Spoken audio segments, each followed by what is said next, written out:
Imagine que existia um Deus cujo poder não era inferior ao de Yahweh, mas cujo nome foi intencionalmente apagado das Escrituras Sagradas. Um Deus da África, envolto em mistério, dotado de força incrível e sabedoria ancestral, que ousou desafiar a supremacia do Deus de Israel.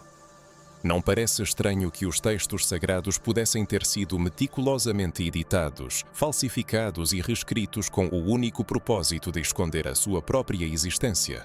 Talvez, sob a poeira dos séculos, estejam sepultadas verdades profundas, capazes de subverter tudo o que você já ouviu dos púlpitos, nos altares e nas páginas dos livros religiosos. Hoje tentaremos penetrar em um dos segredos mais bem guardados da Bíblia. Falaremos de um fenômeno que desafia a lógica, a teologia tradicional e o silêncio secular das instituições religiosas. É um segredo que toca às camadas mais profundas da espiritualidade africana, da censura bíblica e da ocultação deliberada de nomes sagrados. Não nos apoiaremos em mitos e lendas, mas em registros históricos, vestígios perdidos e provas irrefutáveis que certos círculos prefeririam que permanecessem para sempre nas sombras. Porque hoje, os deuses africanos são mencionados com muito menos frequência e detalhes na Bíblia do que os babilônios ou egípcios? Por que alguns nomes foram impiedosamente apagados dos manuscritos mais antigos? E, finalmente, a pergunta mais intrigante: quem era aquele Deus que ousou desafiar Yahweh, tornando-se seu oponente espiritual, rival celestial ou simplesmente uma divindade de uma cultura que a tradição buscou relegar ao esquecimento para sempre? Você está prestes a descobrir que nem todo o conhecimento sagrado encontrou reflexo nas fontes escritas e que a história espiritual da humanidade pode ser muito mais rica e intimamente ligada à África do que se costuma pensar. Prepare-se para olhar para coisas familiares sob um ângulo completamente novo para discernir o que sempre esteve diante dos seus olhos, mas foi cuidadosamente ocultado entre as linhas. O que foi apagado muitas vezes se revela mais significativo do que o que foi preservado. E quando você souber o nome desse Deus esquecido e entender as razões de sua expulsão das Escrituras, sua percepção da Bíblia nunca mais será a mesma. Chegou a hora de mergulhar nas raízes desse mistério cativante. Se este tema tocou suas convicções, formadas desde a infância, significa que você está no caminho certo. Esta é uma jornada de descobertas, um convite para questionar o que sempre pareceu uma verdade inabalável. Vamos levantar o véu e ver o que se escondeu por trás dele durante séculos. Para a maioria das pessoas que têm um conhecimento superficial da Bíblia, a impressão é que o mundo espiritual está exclusivamente centrado em Israel, Yahweh e seus profetas. No entanto, a verdade é que, entre as linhas do texto sagrado, esconde-se outra história. Uma história sobre uma presença silenciosa, mas poderosa, a África bíblica. E quando falamos da África nas Escrituras, não nos referimos apenas à localização geográfica. Trata-se de uma poderosa influência espiritual, de uma origem divina, de reinos que não apenas coexistiram com Israel, mas também tinham seus próprios deuses, profetas e códigos de sabedoria antiga. Tomemos, por exemplo, a região de Cush, que é mencionada repetidamente nas páginas da Bíblia. Cush é um vasto território que se estende muito além do Sudão e da Etiópia modernos. No livro de Gênesis é dito que um rio que nascia no Éden banhava a terra de Cush, o que já atesta seu significado espiritual especial. Esta não é apenas uma menção casual. Por trás de cada nome que aparece nas Escrituras, há um significado profundo. E se a África é mencionada, significa que sua presença era significativa e evocava certos sentimentos. A Etiópia, por sua vez, era percebida como um reino poderoso. No livro dos Salmos, há versículos que dizem: a Etiópia estenderá suas mãos a Deus. Porque o salmista fez tal declaração? Em que consistia o poder espiritual da Etiópia para que até os judeus a reconhecessem como uma terra ligada ao divino? É aqui que começamos a entender que muito mais acontecia nas páginas da história bíblica do que os textos canônicos nos permitem ver. Nas sombras dos textos sagrados escondem-se histórias esquecidas, intencionalmente apagadas da memória religiosa. O Egito, contrariando a crença popular, não era apenas um antagonista histórico, mas uma cidadela espiritual. Os egípcios, que acreditavam em uma conexão direta com os deuses e viam o mundo como um reflexo da ordem cósmica, possuíam profundo conhecimento sobre a alma, o julgamento pós-vida e rituais de proteção. A tradição judaica, embora tenha buscado ocultar suas origens, absorveu muitos elementos da espiritualidade egípcia. No entanto, existiam outras divindades cujos nomes foram relegados ao esquecimento, riscados dos anais da história. Entre essas entidades destaca-se um deus africano cujo nome foi proibido nas escrituras sagradas. Ele era adorado por um povo cuja conexão com o mundo invisível era tão forte que representava uma ameaça às estruturas espirituais estabelecidas. Este deus não era um demônio, nem uma força maligna. Ele desfrutava de respeito e veneração e, segundo alguns relatos, até os próprios judeus sentiam medo dele. Imagina o impacto que isso teria na fé tradicional se fosse conhecido que Yahweh não era o único a ser temido e reverenciado.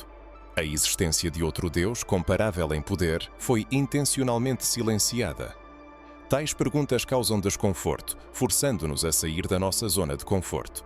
No entanto, isso é necessário para uma compreensão completa das Escrituras Sagradas, incluindo o que foi excluído delas. Textos apócrifos removidos dos cânones religiosos ao longo dos séculos são a chave para desvendar este mistério. Livros como o Livro de Enoque, o Livro dos Jubileus e os Manuscritos do Mar Morto contêm indícios de uma realidade espiritual mais ampla do que a apresentada na versão oficial. Alguns desses textos mencionam entidades de luz que não pertenciam ao panteão israelita. Outros, forças antigas que governavam os povos antes mesmo de Abraão.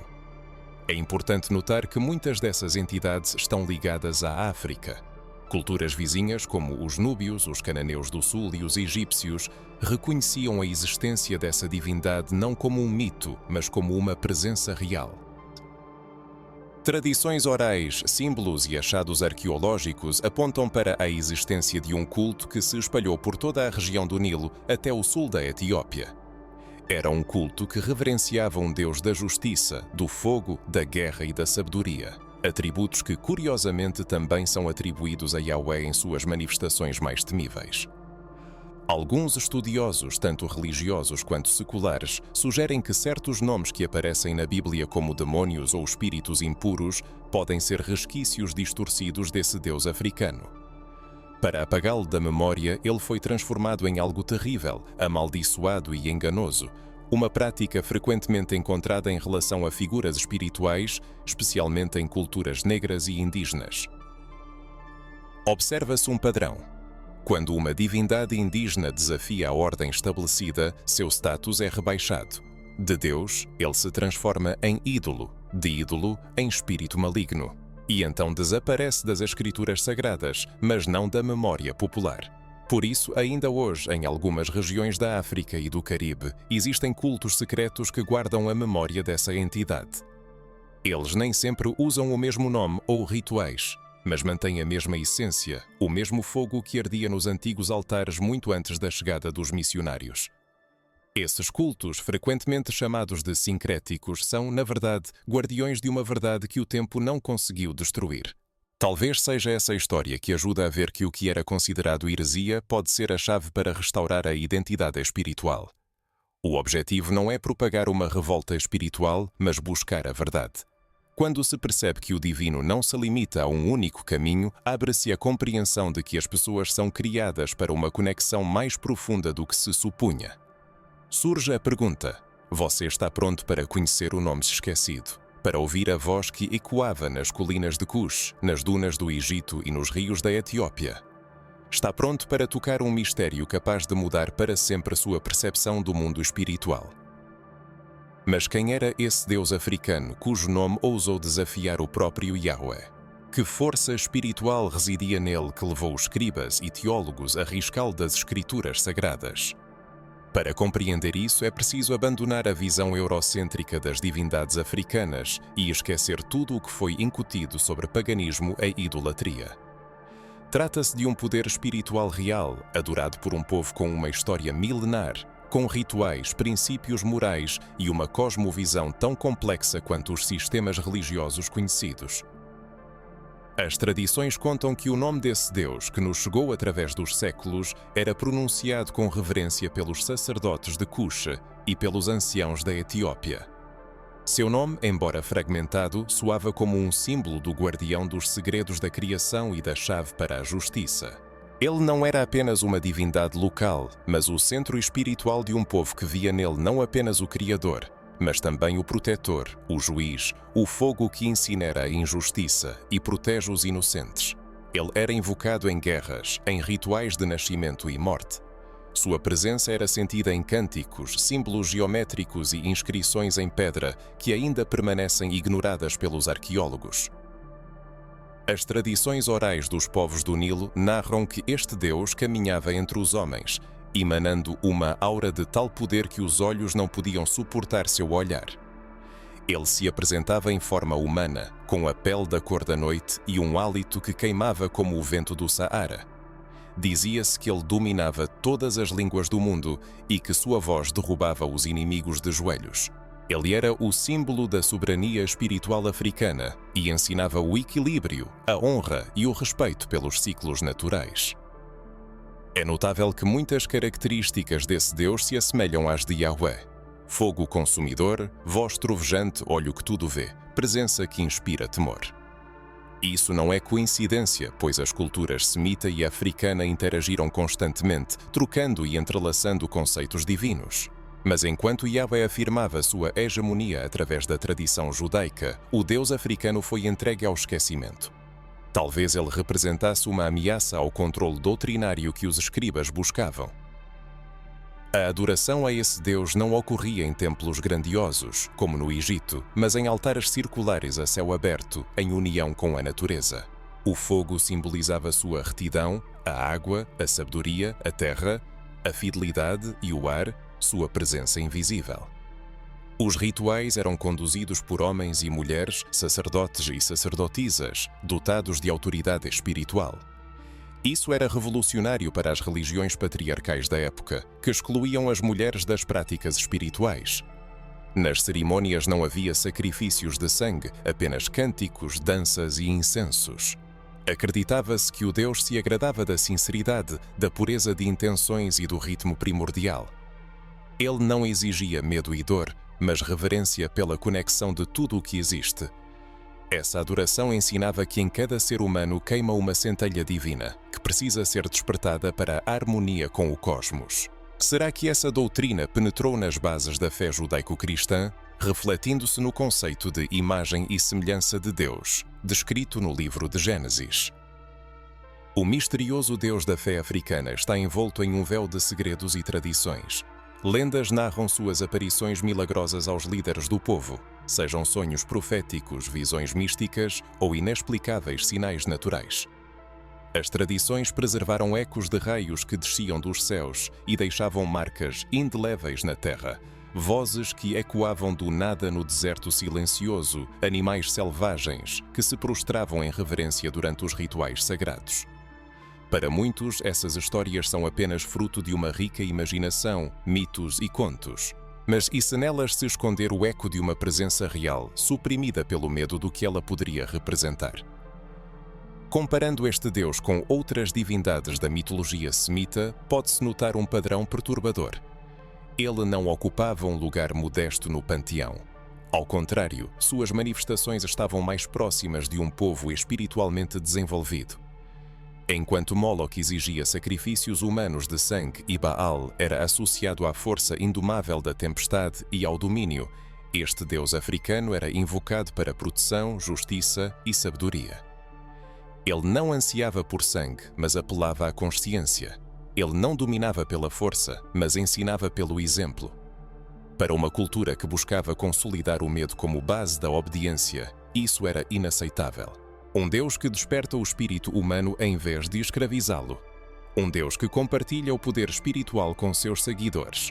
Isso representava uma séria ameaça, e talvez seja por isso que seu nome foi riscado dos anais oficiais. Talvez os escribas tenham preferido rotulá-lo como um espírito estrangeiro ou mencioná-lo apenas de passagem, como um ídolo dos povos que cercavam Israel. Isso pode explicar o súbito aparecimento e desaparecimento de alguns nomes nas árvores genealógicas, bem como por que lugares outrora reverenciados pelos africanos como sagrados passaram a ser associados a uma maldição.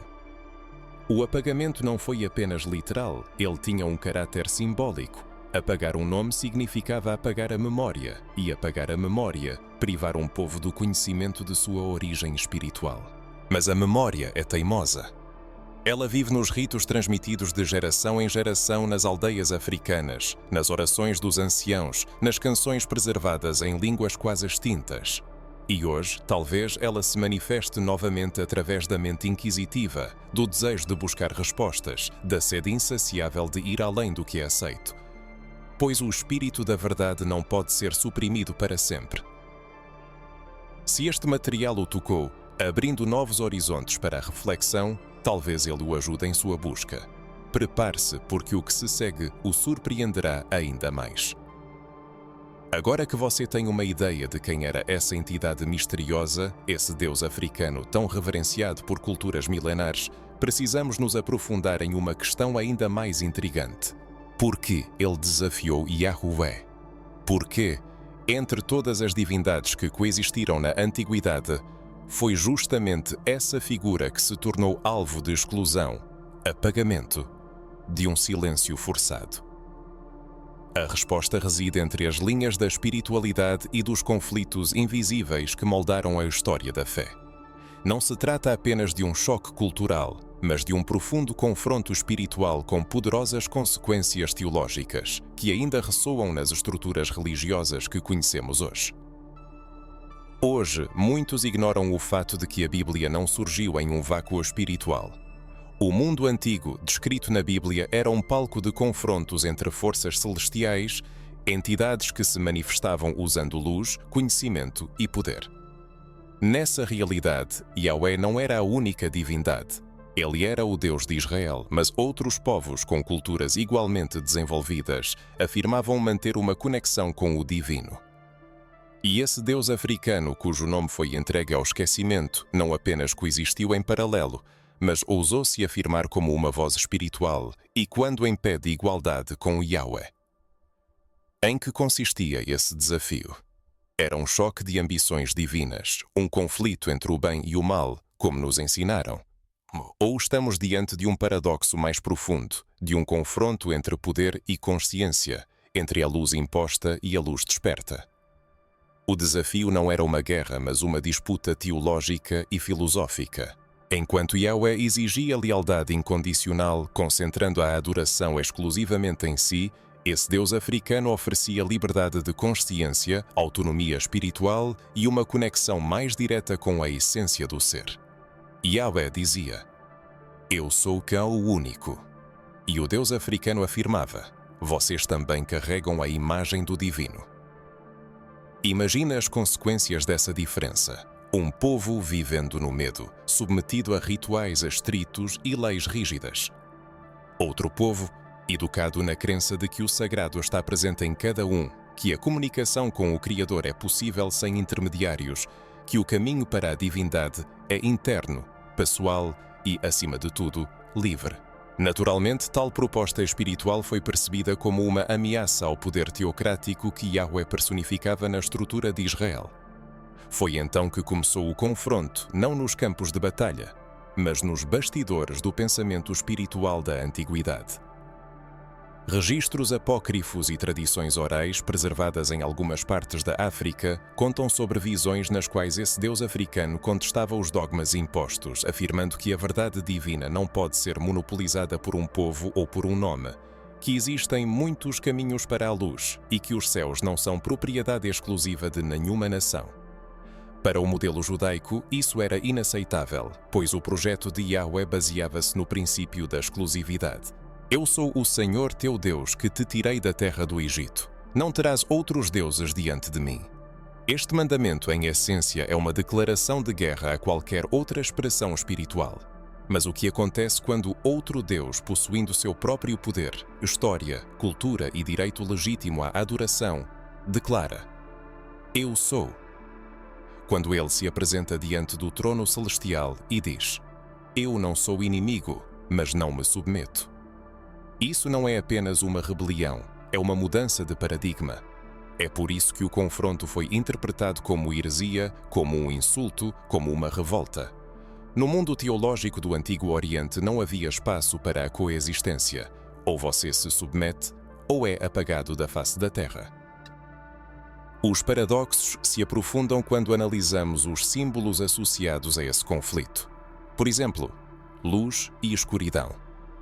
Em muitas culturas africanas, a escuridão não é um símbolo do mal, mas representa o ventre da criação. É na escuridão que a semente brota, o fruto se desenvolve, a sabedoria se forma no silêncio.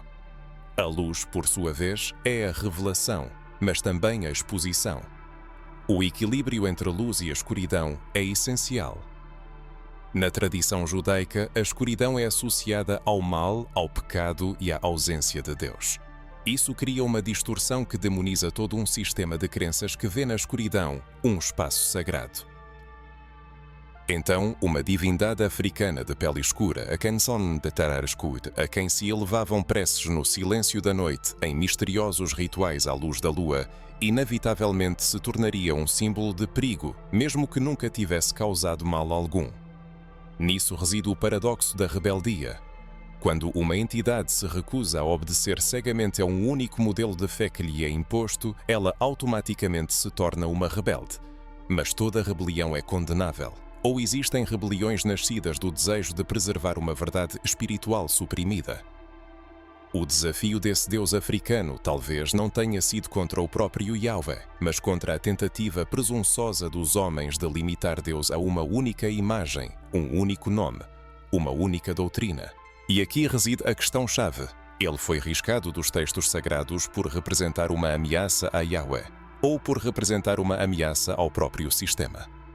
Pois, convenhamos, um Deus que diz aos seus seguidores: vocês são livres para pensar, sentir, buscar a verdade dentro de si mesmos. Subverte o poder daqueles que buscam controlar as pessoas através da fé. E esta, em maior grau do que qualquer oposição espiritual, é a verdadeira razão para a expulsão de tantos deuses da história. Esse confronto não foi visível aos mortais. Não houve exércitos nem batalhas sangrentas, mas houve decisões de editores que determinaram quais livros permaneceriam e quais seriam entregues ao fogo. Houve reuniões de líderes religiosos que decidiram o destino das Escrituras. Houve traduções que deliberadamente distorceram nomes. Houve manuscritos ocultos, e no centro de tudo isso, um Deus africano que ousou declarar: eu também existo. E agora, séculos depois, sua voz parece romper o véu do tempo novamente.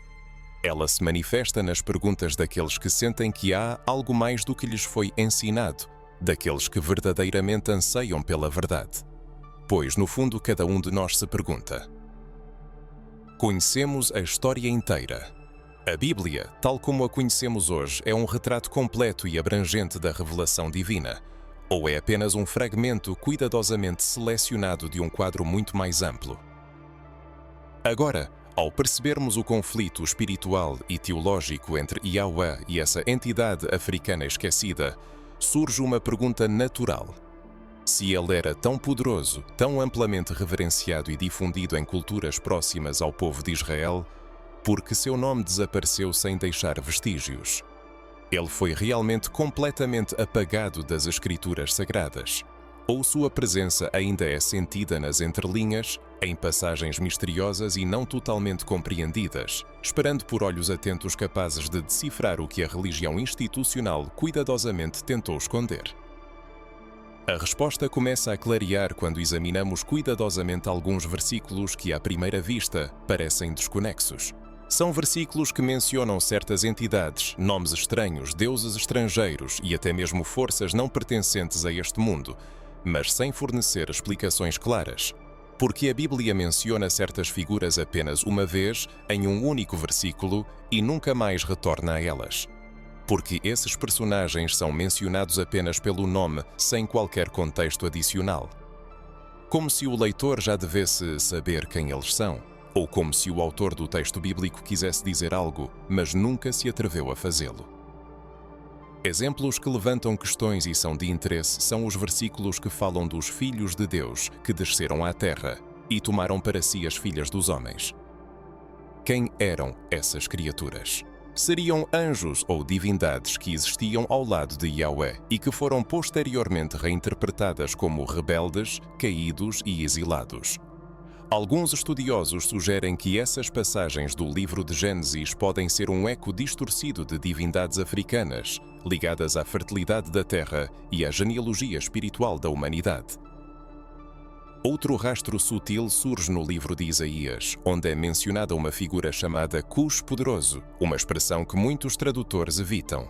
O texto não oferece uma clara indicação se se trata de um rei, um povo ou uma força espiritual.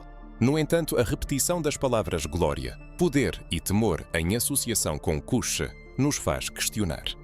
O profeta falava de um líder humano ou se referia indiretamente a uma poderosa divindade venerada naquela região? E se era um Deus, porque seu nome não foi preservado nos anais da história? Em outras passagens, especialmente nos Salmos e nos Profetas, é possível encontrar expressões como deuses de outras nações, forças do sul, espíritos que habitam o deserto e até mesmo forças ocultas além do Nilo. Todas essas expressões aparentemente indicam algo ou alguém reconhecido, mas indesejável no cânon oficial. São como sombras que escaparam da censura total.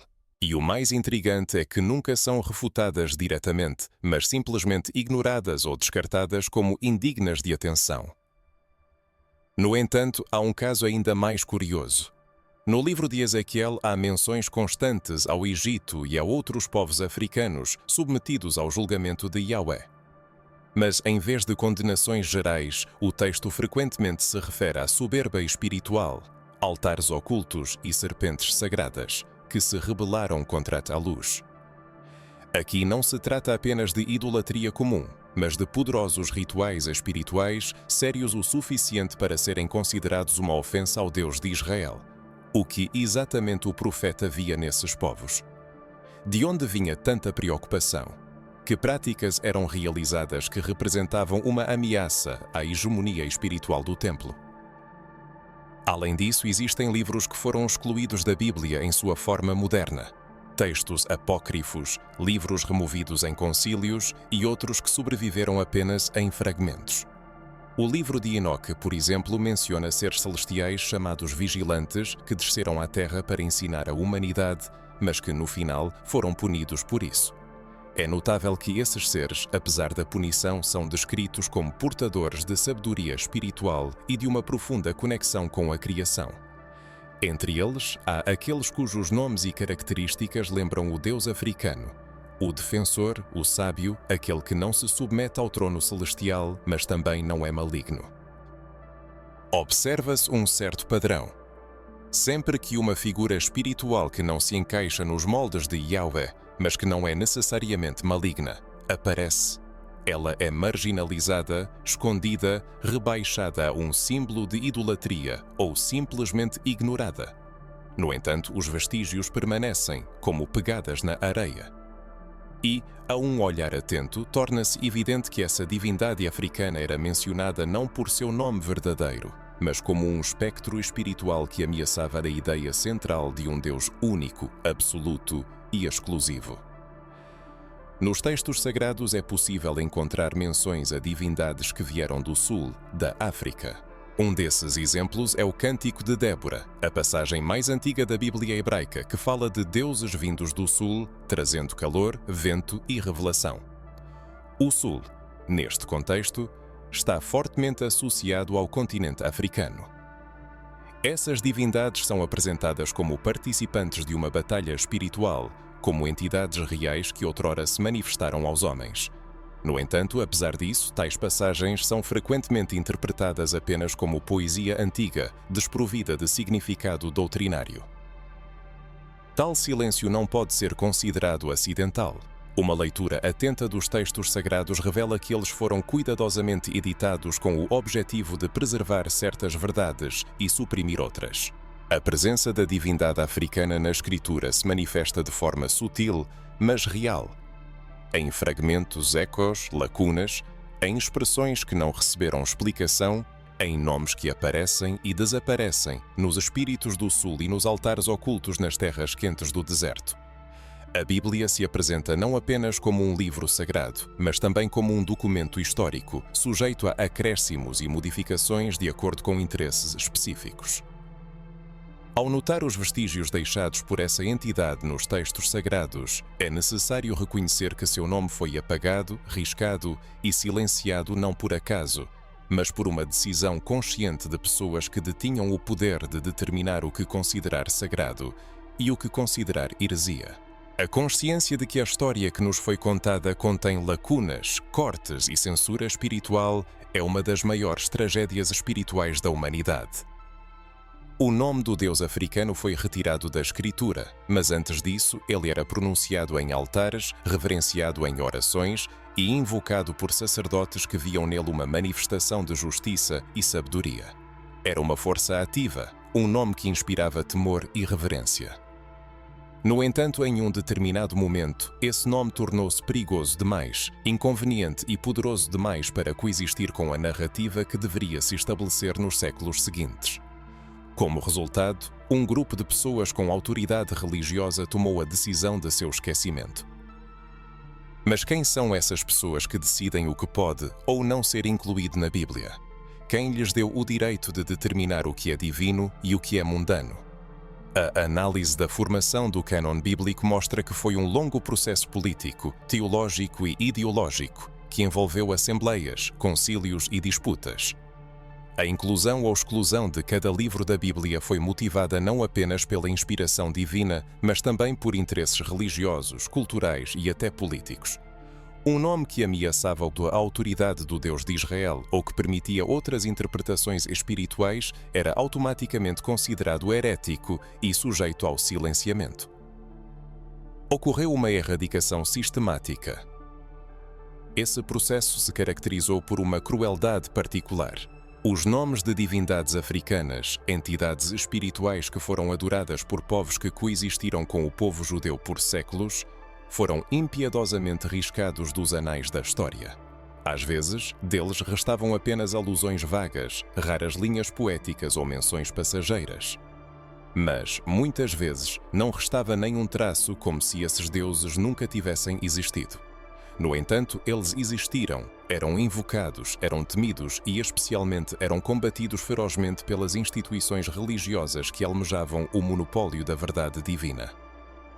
A erradicação não foi apenas literal, houve uma devastação espiritual. Ao eliminar nomes, eliminava-se também o direito à dúvida, à busca, à comparação. O crente ficava sozinho com uma única fonte, um único modelo de divindade, e tudo o que saía de seus limites era automaticamente rotulado como idolatria, paganismo ou tentação diabólica. Ecos semelhantes podem ser ouvidos nas discussões religiosas modernas. Tudo o que provém da espiritualidade africana, tudo o que não está marcado com o selo do judaísmo-cristianismo, é imediatamente demonizado. Este é um resultado direto daquela antiga limpeza, daquela censura secular que começou nos textos sagrados e penetrou nas mentes. Mas por que um nome inspira tanto temor? Nomes possuem poder. Um nome é uma vibração, é uma identidade, é uma chave. Quando o nome de uma entidade é pronunciado com fé e reverência, uma porta para o mundo espiritual se abre. Os antigos sabiam disso. É por isso que o nome de Yahweh era tão cuidadosamente guardado, escrito apenas com consoantes, e era proibido pronunciá-lo em voz alta. O nome do deus africano era mantido em segredo, mas ao contrário de Yahweh, seu nome foi ocultado não por reverência, mas por medo. Medo de que ele despertasse o povo, de que mostrasse que existem muitos caminhos para o divino, de que a presença do Espírito pudesse ser sentida no ritmo de um tambor, em uma canção antiga, em uma dança ao redor de uma fogueira, em uma oração proferida em uma língua esquecida. O verdadeiro medo era que as pessoas ouvissem a voz do Espírito novamente, sem a necessidade de intermediários, estruturas ou doutrinas. Nesse sentido, surge a pergunta: quem tem o direito de declarar algo heresia? Quem pode apontar para uma tradição espiritual milenar e declarar: isso vem do diabo? Quais critérios são usados para diferenciar o sagrado do profano? Muitas vezes, o critério é simples: tudo o que não está sob o controle da religião dominante deve ser silenciado. É herético não porque é falso, mas porque é incontrolável, porque se dirige diretamente ao espírito humano sem pedir permissão a ninguém. Isso nos leva a um ponto delicado, mas importante. Algumas figuras, chamadas demônios ou espíritos malignos na Bíblia, são, na verdade, entidades espirituais de outras culturas que foram intencionalmente demonizadas.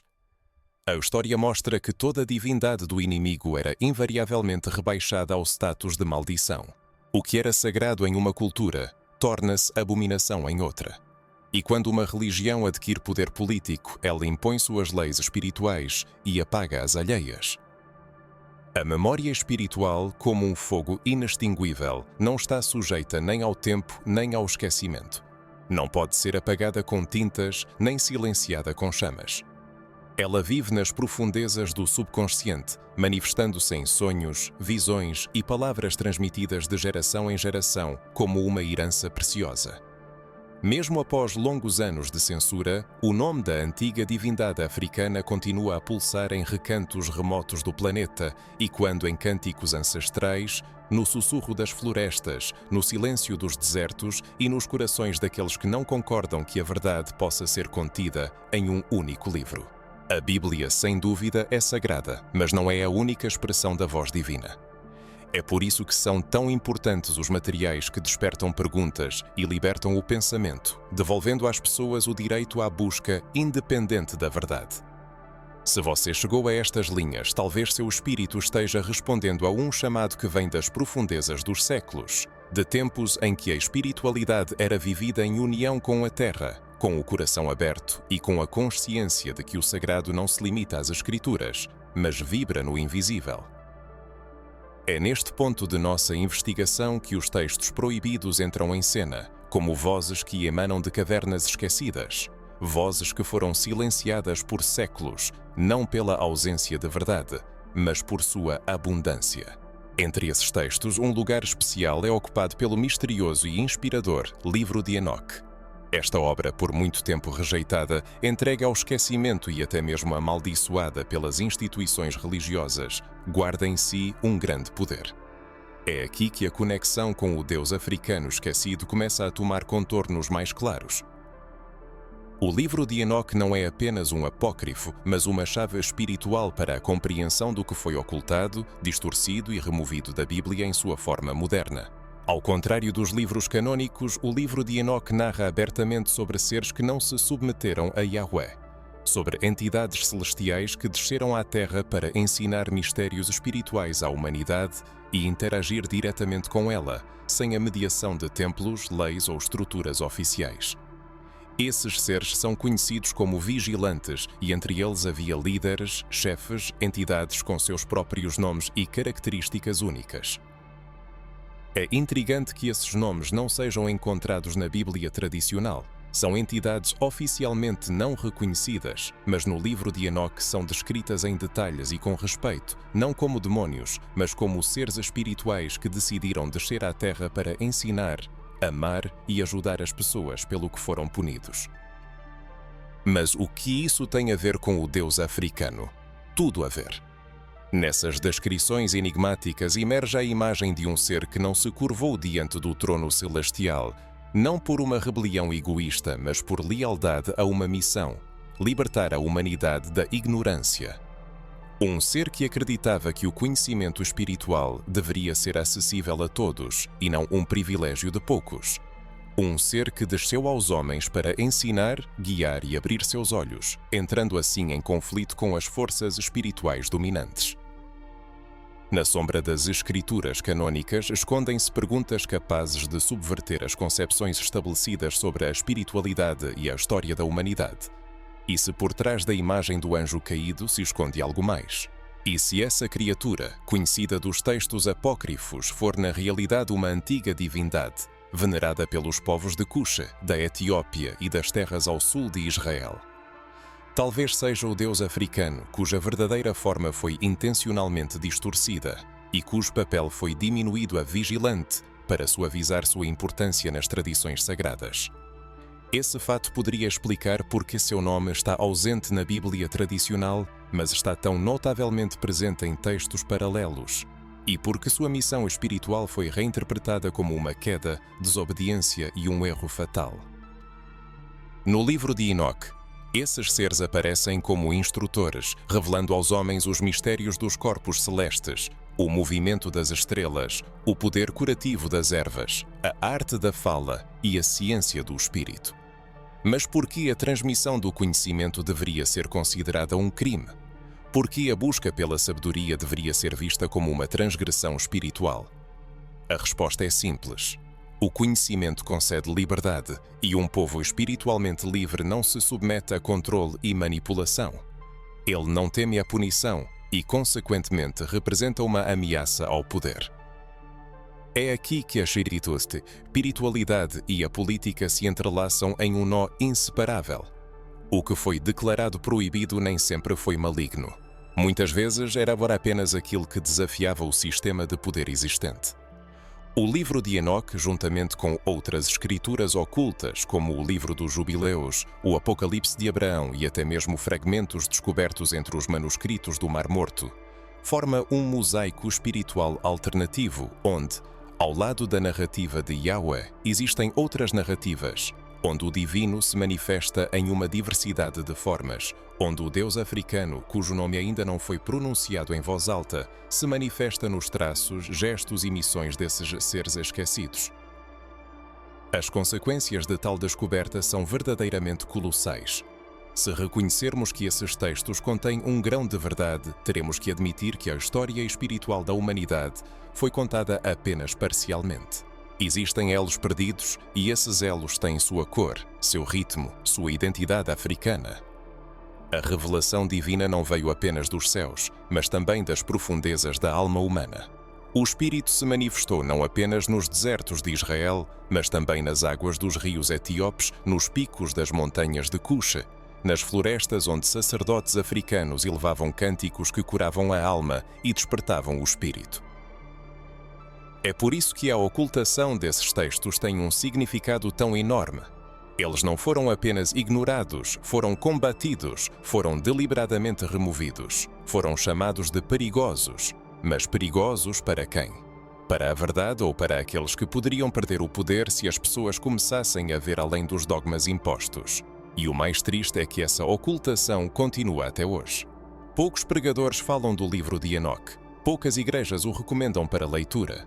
Poucos seminários teológicos ousam explorar suas camadas profundas, porque ele não se encaixa nos padrões aceitos, porque ele abre demais os olhos, porque ele desperta a memória de uma espiritualidade mais antiga, mais livre, mais conectada e mais viva, onde o sagrado não precisava de tradução, onde era originalmente compreensível. E é exatamente essa sensação que muitos experimentam ao ler esses textos por conta própria. O desconforto que sentem é, na verdade, um despertar, a percepção de que estão encontrando algo que sempre souberam, mas esqueceram. É uma memória espiritual, suprimida por séculos de doutrinas, medo e condenação, mas que agora lentamente vem à tona.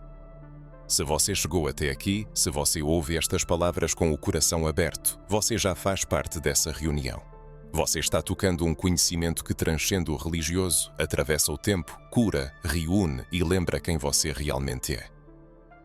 Eu sou um instrumento, chamado para expandir sua compreensão das verdades ocultas, veladas em textos históricos.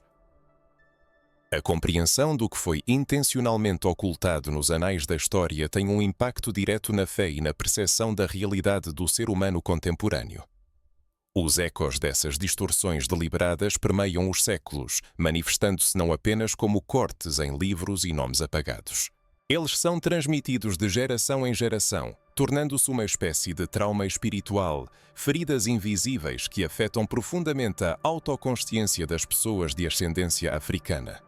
O esquecimento forçado das divindades africanas, a supressão de rituais, a criminalização de práticas espirituais e a negação da herança espiritual deixaram uma marca indelével na memória coletiva dos descendentes. Talvez seja por isso que muitos experimentam uma sensação de incompletude na fé herdada, um vazio inexplicável que, como uma brasa ardente, pulsa no fundo da alma. Quantas vezes pessoas de ascendência africana, ao ouvir sermões inspirados e elevar louvores, saíram dos templos com um sentimento de insatisfação que não pode ser explicado pela simples falta de fé? É, antes, uma ausência de identidade, resultado de uma reverência a Deus incutida desde a infância, combinada com a rejeição de tudo o que está ligado às suas próprias raízes.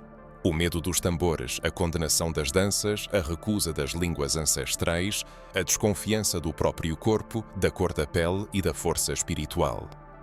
Tudo o que tem origem africana é apresentado como algo suspeito e ímpio, como se a luz divina tivesse contornado um continente inteiro. Isso gera um profundo conflito espiritual, pois é impossível ter uma fé plena que exija a negação da própria essência, a renúncia às próprias raízes em troca de uma conexão com o divino.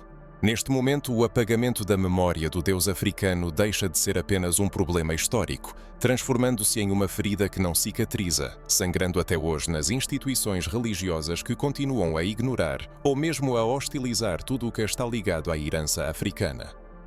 Quando um povo perde a conexão com a espiritualidade, que é a base de sua identidade, ele se torna vulnerável à manipulação, à opressão e à aceitação cega de doutrinas criadas para suprimir sua vontade.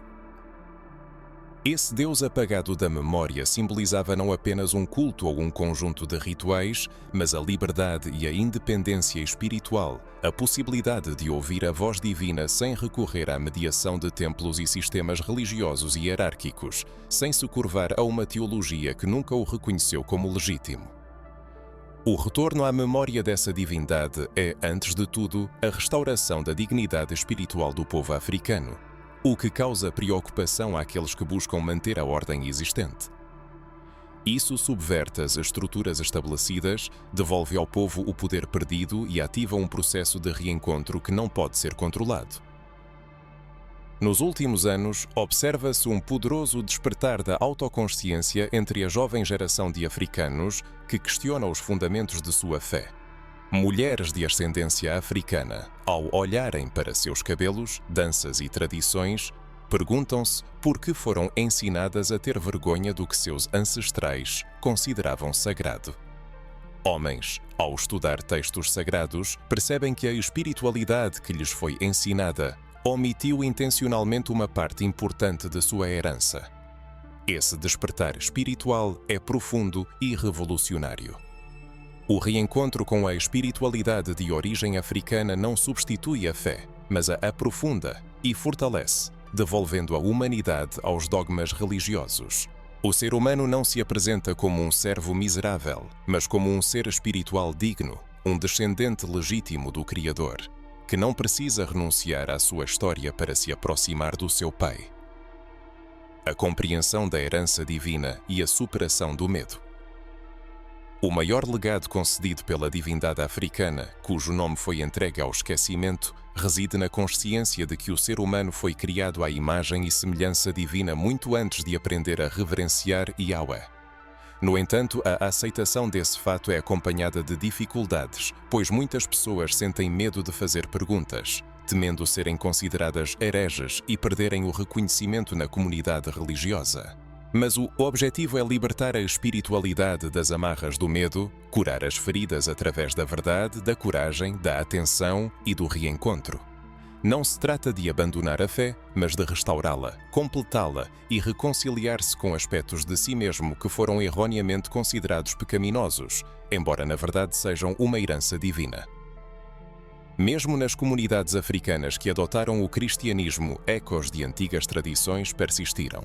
Cânticos que lembram as orações dos ancestrais, rituais de batismo em rios, semelhantes aos antigos rituais de iniciação aquática e orações proferidas em círculo comunitário acompanhadas de ritmo, corpo e voz, são manifestações de resistência espiritual e memórias vivas que resistiram à teologia eurocêntrica, que busca substituir tudo por fórmulas frias e liturgias sem alma.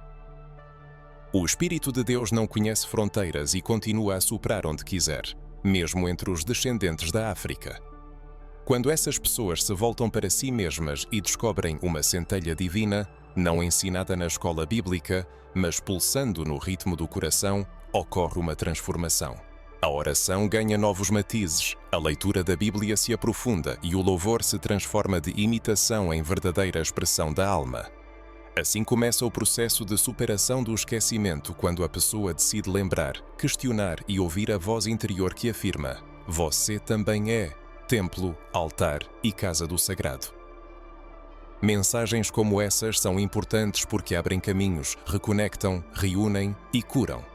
Este é apenas o início de uma jornada que leva a uma pergunta que exige resposta. O que define o sagrado e quem tem o direito de determinar o que é revelação e o que é heresia?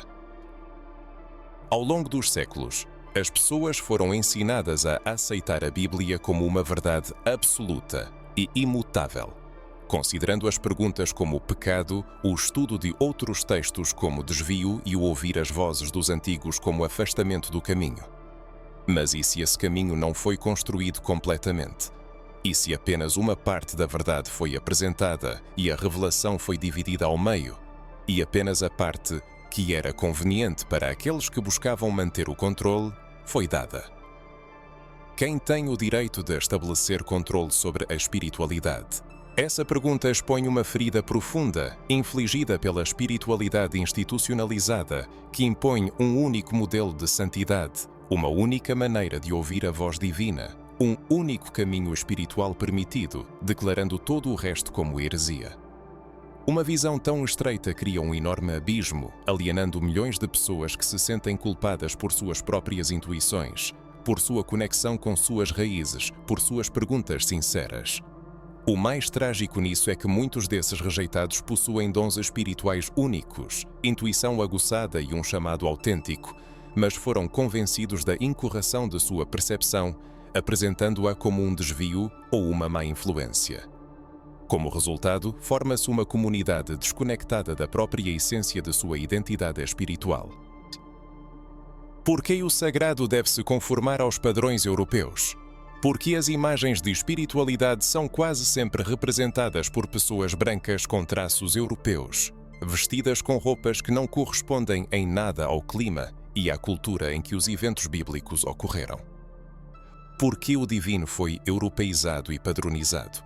A quem interessa a imagem de um Jesus de olhos azuis em vez de um Jesus simples, ou a beleza do Filho da Terra entre pessoas de pele escura e uma cultura oral? O que realmente constitui a heresia? É uma pergunta. É uma busca além dos limites estabelecidos. É ouvir a sabedoria dos ancestrais de sua linhagem espiritual.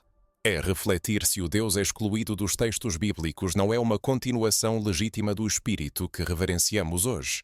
Se o Espírito de Deus sopra onde quer, como Cristo afirmou, por que não poderia soprar nas florestas de Angola, nas colinas da Etiópia, nas margens do Nilo, entre os sacerdotes que em dança ao redor do fogo invocavam a presença divina através de cânticos e ritmos de tambores? A revelação não pode ser limitada aos limites de um único livro. O livro é apenas um instantâneo congelado, enquanto Deus é movimento contínuo, eternidade e o sopro da vida. Se as janelas para esse vento sagrado forem fechadas, restará apenas uma religião desprovida de revelação viva. Muitas vezes, a heresia não é o que se busca, mas o que se recusa a reconhecer. Muitos daqueles que hoje apontam o dedo, rotulando como heresia tudo o que não entendem, involuntariamente rejeitam as verdadeiras manifestações da revelação divina, que não se limita a uma língua, hebraico ou grego, mas fala nas línguas dos ancestrais, nos ritmos, nas danças, nos símbolos, continuando a ressoar ainda hoje. Quem define o que é sagrado? Quem decide que a experiência espiritual de um povo inteiro não tem valor? Que sua maneira de adorar, orar e se conectar com o mundo invisível é falha ou enganosa? O mesmo sistema que apagou os nomes dos deuses africanos determinou quais vozes seriam ouvidas e quais seriam silenciadas. Mas agora essas vozes ressoam. Sente-se o peso do silêncio. Chega à consciência de que talvez a fé precise de uma reinterpretação e da restauração de elementos perdidos. E o mais belo disso é a compreensão de que isso não é heresia, mas libertação, reencontro e retorno às origens. Muitos chegam à compreensão de que o sagrado não tem uma única forma, que pulsa internamente, manifestando-se nos detalhes, presente tanto nas perguntas sinceras quanto nas respostas encorajadoras. Essa consciência abre portas que foram trancadas pela culpa, pelo medo e pelas manipulações espirituais. Mas agora todos têm a chave, porque onde há uma busca sincera, há também revelação. Onde há sede de verdade, haverá também uma resposta. E onde há coragem para encarar o oculto, ali se encontra a liberdade. A revelação não termina nas páginas dos livros, ela vive dentro, no coração, na memória espiritual, na conexão direta com o divino, uma conexão que não precisa da aprovação de ninguém. Não exige passar por filtros doutrinários, uma conexão que pertence a cada um por direito, autêntica e verdadeira. Autenticidade.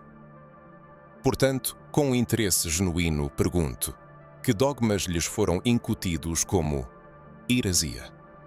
Não lhes pareceram uma revelação na época? E o que foi exaltado como verdade? Não seria uma forma de controle sobre sua consciência? Quem você seria se percebesse que o princípio divino está presente na cor da sua pele, na singularidade da sua cultura e na profundidade da sua ancestralidade? Que aquele Deus esquecido não era um adversário de Yahweh, mas apenas um reflexo do mesmo Espírito universal, manifestado em outra língua, em outra cultura. Se essas palavras lhe causaram um arrepio, se algo o fez estremecer, chorar ou sentir uma harmonia interna, então esta mensagem pode ser um ponto de partida para um caminho de reavaliação da fé, não como aprisionamento, mas como a conquista da liberdade. Ela o ajudará a lembrar sua verdadeira essência, a se libertar do sentimento de culpa e a redescobrir a revelação. Pois o que está por vir pode mudar para sempre a sua percepção da Bíblia e do seu papel nela. Se você chegou até este ponto, respire fundo, pois apenas aqueles que possuem coragem suficiente para percorrer este caminho até o fim estão prontos para um despertar ainda mais profundo. E o próprio fato de você estar aqui diz muito.